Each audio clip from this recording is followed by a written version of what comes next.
kahirapan ng tao.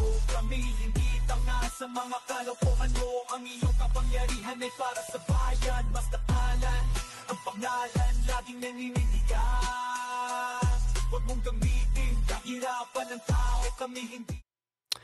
Yun, good day sa inyo lahat at welcome sa ating YouTube channel. Ito mga master, panoorin natin tong video na to, no, na kung saan dinibunk ni Attorney Trixie Cruz Angeles itong mga congressman, no, na pilit pinapapunta itong si VP Sara Duterte sa Kongreso para daw i-defend neto yung kanyang budget. Putik talaga yung mga congressman na yan. Anyway mga master, simulan na natin to. Pero bago tayo magsimula, syempre shoutout sa inyo lahat at panoorin na natin tong video na to. Actually ngayon po ang plenaryo kung saan i-decide finally ng plenary o ng buong body ng Kongreso ang budget ng Office of the Vice President.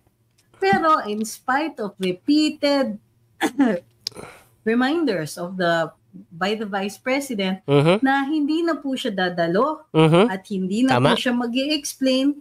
Siya po she leaves her budget up into the hands, leaves it in the hands, the capable hands of the plenary of Congress. Bahala na daw sila doon. Yun na nga eh. 'Di ba? Ilang beses na nga ito sinabi ni VP Sara eh. Pero bakit hindi ko maintindihan na paulit-ulit itong mga congressman na pilit na papuntahin itong si VP Sara?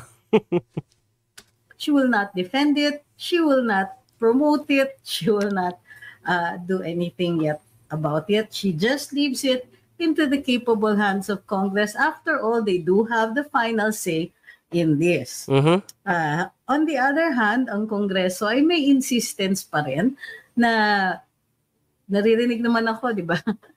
May insistence pa rin ang Kongreso na kailangan dumalo ang bise. Congressman Raul Manuel ay nagreklamo dahil daw pinag-intay sila ng 17 hours ng Office of the Vice President at ayon sa kanya ni Hani Ho, wala daw pasabi ang Vice Presidente. Yun na nga eh, di ba? Pero ano ba sinabi ni BP? Kayo na bahala. Bakit kailangan nyo maghintay ng ganyang katagal? Eh, una pa lang sinabi niya na, kayo na nga bahala dyan sa budget. Kung magkano ibibigay nyo. Di ba? Bakit hindi nyo maintindihan yun? tapos nagsabi-sabi pa kayo na naghintay kayo ng ganyang katagal? Kasalanan nyo na yan. Ba't kayo naghintay? Eh, sinabihan na nga kayo. Kayo na bahala. Bakit hindi kayo makaintindi? Putik yan.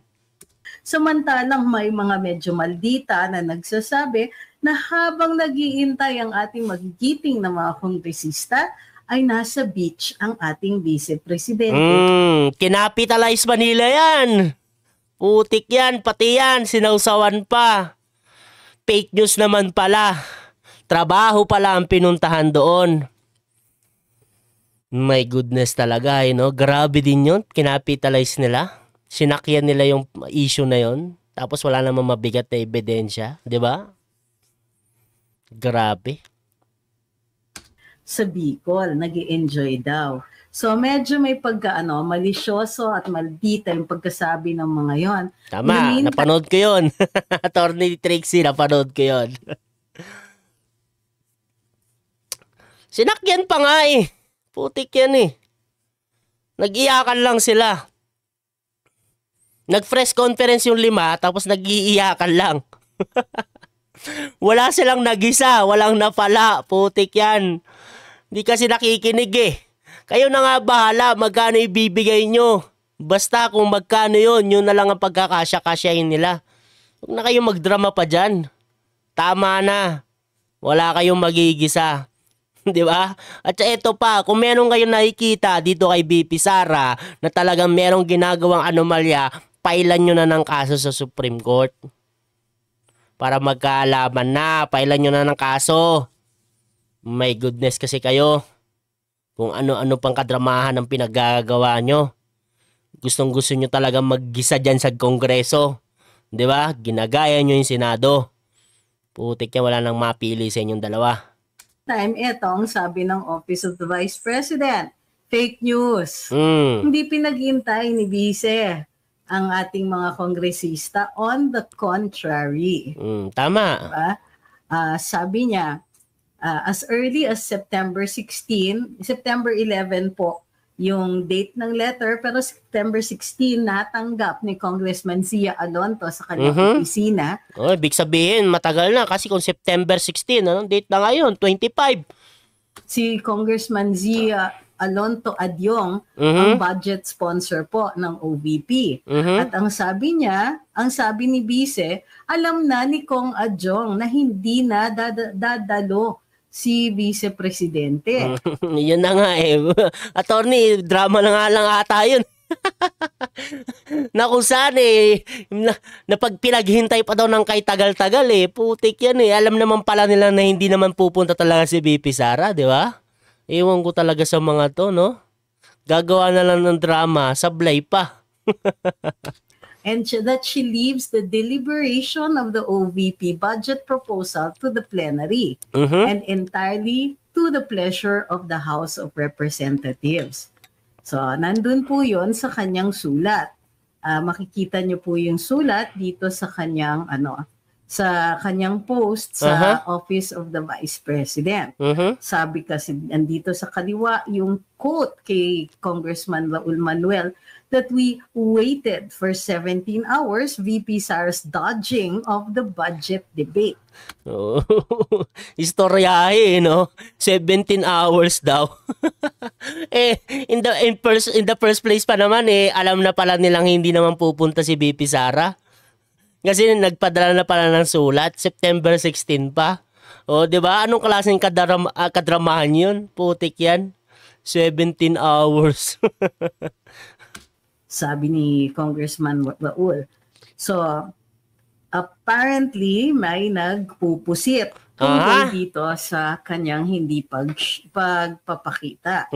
But that's not the only thing na pinupusit nila. Nagkaroon po ng press conference today ang ating mga kongresista at naging malaking bahagi dito yung kanilang pag-express ng desire na sana dumating naman daw si VP Sara. Yun na nga pilit talaga nila ang pinapapunta si VP Sara. Ang dami nilang dahilan doon. Dapat daw i-defend ni VP Sara yung budget. Putik yan, paano mo i-defend yung budget, di ba? Kung gusto nilang kaltasan, wala ka naman magagawa.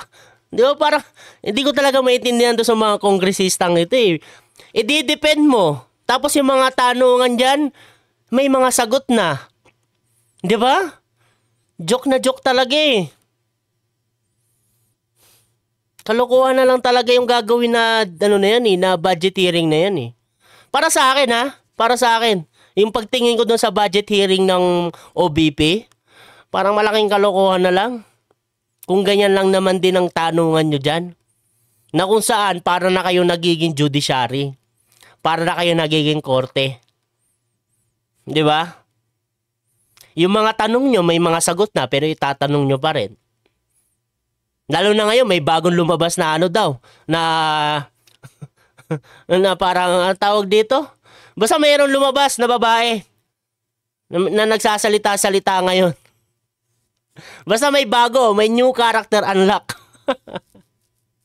Kung sino pang hindi nakapanood ng hearing sa Kongreso, panoorin nyo yun. Putik yan. Di ba? Lintik yan. Sinasayang nyo lang talaga yung pera namin, no? Okay lang sana nga kung ganyan kayo sa lahat. Maiintindihan namin kayo Ako especially ako, maiintindihan ko kayo. Maiintindihan ko kayo kung bakit ganyan yung ginagawa nyo. Kung ganyan kayo sa lahat. Kaso hindi, may pinipili lang kayo. Putik yan. At mayroon pa pong hanggang, ano bang date ngayon? Meron pa daw sila today, and yun na nga, and then up to tomorrow until the final deliberation of the budget. So ang question, bakit kailangan pa nilang intayin? Maliwanag naman sa pahayag ng ating Vice Presidente na hindi na po siya dadating and that she leaves this to the House. Tama. Ang tanong, bakit nag-i-insist ang mga kongresista na kailangan dumalo? Yan ang magandang di ba? Magandang tanong, bakit gustong-gusto nila na pumunta itong si VP Sara? Ang Vice Presidente. Let's have a look dun sa Aha. sinabi ng mga kongresista natin sa kanilang press conference. Tignan natin, tignan. Ang sabi ni Congressman Konggun, mayroon daw constitutional obligation, ay Aha. constitutional responsibility ang Vice Presidente na dumalo sa budget hearing. Totoo ba to? Well, wala po tayong nakikita sa ating saligang batas na kailangan may personal presence ang head of agency sa mga budget deliberations. Debunk! Debunk na naman! Debunk agad! Ito, abogado to, Attorney Trixie ito. Attorney Trixie Cruz Angeles. Isa sa pinakamagagaling na abogado dito sa atin sa Pilipinas. Wala naman pala eh! So ano yung iniiyak-iyak nila doon? Wala lang. May mala. Pilit lang talagang pinapapunta itong si VP Sara. Isipin nyo yun, magsasalita kayo ng ganon, tapos wala naman pala. Diba? Kasi itong si VP Sara, attorney din to, diba? Alam niya din yan. Kaya nga nagbigay siya ng sulat eh. Kasi kung ganyan lang naman din yung gagawin nyo dito sa budget namin na kung saan kakaltasan nyo ng kakaltasan, okay, sige, kayo na bahala kung magkano ibibigay nyo. Total, wala naman akong na dapat kailangan ako yung humarap. Diba? Personally, dyan, sa budget hearing na yan. Eh, ang ginagawa nyo lang naman din sa akin, kung ano-ano yung tinatanong nyo, na may sagot naman. Nandyan yung COA, oh. Putik yan. Di ba? Bukod pa doon, ang sinasabi nila, there's a responsibility to defend the budget. So what is the simple meaning of defend? It means to resist an attack. And does Tama. the Congress or do congressmen or legislators have the obligation to attack the budget? Hindi. Hindi. Another definition of defense would be to justify the budget. However, the justification has already been contained in the documents presented by the Vice President. Di ba? Isipin mo yan, itatanong mo pa kung saan napunta yung budget, anong ginawa dito sa budget, samantalang may mga documentation ka naman. Di ba? Joke na joke, no? Di ba? Okay lang sana ko itatanong sa'yo bakit kailangan mo ng gantong budget Doon lang kayo magpo-focus Kailangan ko to kasi ganito yung gagawin namin. Pero hindi doon napupunta yung mga tanungan. Ang tatanong, anong nangyari dito sa budget? Yung budget natin yung nakaraan, bakit ganito kagad kabilis na ubos? 11 days na ubos. Yung 100 million plus. Bakit ganun kabilis? Samantalang may mga documentation naman na magpapatunay kung saan dinala yung budget. Di ba? Isipin nyo yun. Sino ba naman tao ang gusto pang humarap para i-depend yung budget mo? Kung ang tanungan lang naman doon kung saan napunta yung budget. Na meron ng mga sagot kasi meron naman documents. Di ba? Joke talaga no? So ano-ano yung mga ito? Mostly, yung mga projects of the OVP include yung mga pagbibigay ng tulong to the satellite offices. Wala naman pong iba dahil hindi na po siya kalihim ng edukasyon. And so, very simple lang. Sabi ni Vice Presidente, simple lang at maliit lang ang OVP. Kukunti lang naman ang mga empleyado nito and they've kept their operations small. Kung kaya't kayang-kaya nilang i-ride out kung wala po silang budget, kung i-defund sila o i-zero ang kanyang budget. Yun naman pala So ano pang iniiyak nyo dyan mga kongresista? Ipasa nyo na yung budget. Bahala na kayo kung magkano ibibigay nyo. Iyak na lang talaga kayo sa Gedli dahil wala kayong magigisa. 'Di ba? Si VP Sara pa uutakan nyo. Asa kayo. Pero nag-i-insist during the press conference na kailangan magpakita si VP Inday at ito daw ay obligasyon. Unfortunately for the congressmen, kung sila po ay nag-assert ng isang obligasyon, kailangan sabihin nila kung saan nanggagaling yung obligasyon na yon. Tama. Kung ito ay obligasyon sa ilalim ng batas, madali naman pong ikot kung anong batas yun. Tama. Kung ito ay obligasyon sa ilalim ng saligang batas, all the more it would be easier for them to find. Tama. However, hindi po nila ginagawa yon. Wala. Kundi, sasabihin lang, dapat pumunta si BP, dapat niyang i-depend yung budget, yun lang. Di ba? Okay lang sana yan kung in aid of legislation eh. Kaso hindi eh, budgeteering yan eh. Kaso nga lang, yung in aid of legislation, ganun din eh. Wala rin kwenta eh. Isipin mo, in aid of legislation, lahat ng pinag-uusapan nyo dyan, may batas na. Di ba? Drama na lang eh. Di ba? Hindi na in aid of legislation eh. In aid of election. Putik yan eh. Instead, sinasabi nila na kailangan i-defend niya yung budget. But the Vice President has said, hindi niya i-defend. You can do whatever you please. Oh, di ba? Mayroon Malinaw. pa ngang instance kung saan si Congressman J.J. Suarez ay nagsasabing, paano yun kung walang sweldo ang inyong mga empleyado? Sabi ni Vice, kahit noon pa, ready sila. So ano pang iniiyak nyo mga congressman? Na kayo umiyak? Wala kayong magisa, no? Putik yan. How they're going to do that, hindi naman niya sinabi. But the point being here is that no matter what happens, the OVP is ready. However, ready naman pala ang OVP. Ang Office of the Vice President ready na sa mga ginagawa nyo. Parang inaasahan na nila to ah. Di ba? Parang inaasahan na nila to. Ready na. Kaya tama na ang pamumulitika. Bring it on. Bahala kayo dyan kung magkano ibibigay sa budget. Bahala kayo. Didiskarte na lang siguro sila. during the press conference, si representative ng Ako Bicol, si Kong Jill, I forgot his last name, ang sabi niya ganito, well, if she's not interested in defending the budget at andun siya sa beach, baka hindi na daw siya interesado sa duties and obligations as Vice President. In which case, they can ask her daw to step down. Narinig ko yun. Excuse me, Congressman, ng Ako Bicol, wala po kayong K. Wala ka naman palang K eh. Ganyan. Hindi nanggaling ang mandato ni VP sa inyo. Nanggaling yan sa mga tao na bumoto sa kanya. Tama. Wala naman mandato sa Kongreso eh. Sa Kongreso eh. Di ba? Lakas makapagsalita ng ganung bagay kay VP Sara Duterte. Kayo na lang kaya ang bumaba sa pwesto nyo. Kasi parang hindi nyo naiintindihan talaga ng lubusan yung mga bagay-bagay pagdating sa trabaho nyo.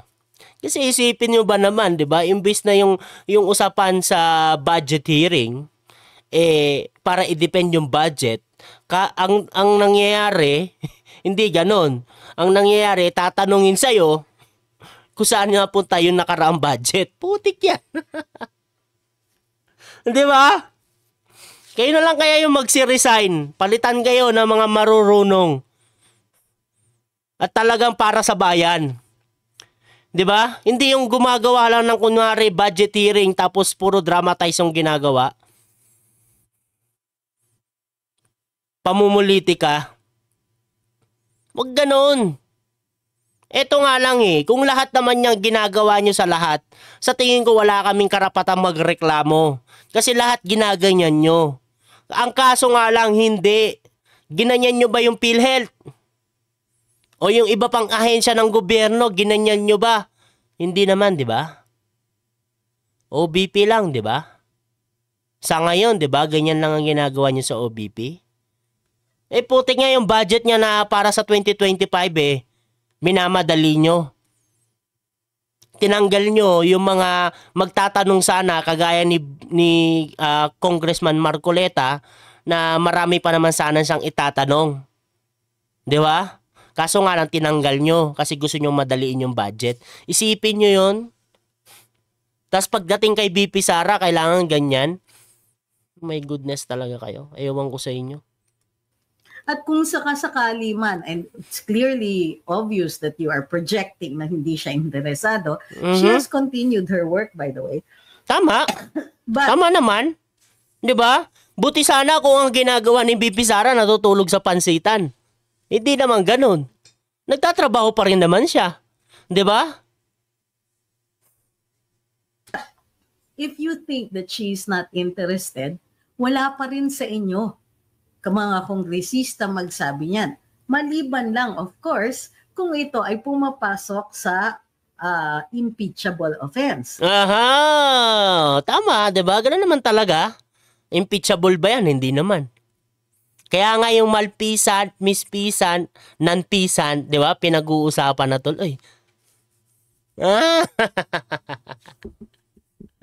Oh my goodness. Kasi yun, impeachable yun. Diba?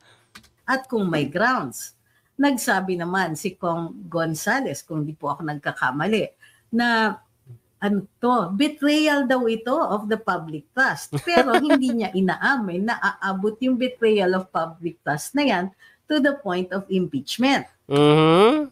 Tinanong niyo talaga, no? Grabe, no? Pailan nyo na lang kasi si BP Sara, di ba? Please lang, tama na yung drama. Kasi kung meron naman talaga kayong nakikita na itong si BP Sara, merong pagkakamali sa trabaho niya, pailan nyo na lang sa Supreme Court na magkaalaman na talaga. Ang dami nyo pa kasi drama eh. Putik yan eh. Lahat ng mga kongresista at the press conference ayaw aminin na mayroon silang iniisip na impeachment. However, the fact that they brought it up at hindi sila mga taga-Makabayan bloc, it seems that they are trying to use this either as a threat or as a foreshadowing of what is to come. Oh, may ganun palang nangyayari ha? Kayo ha?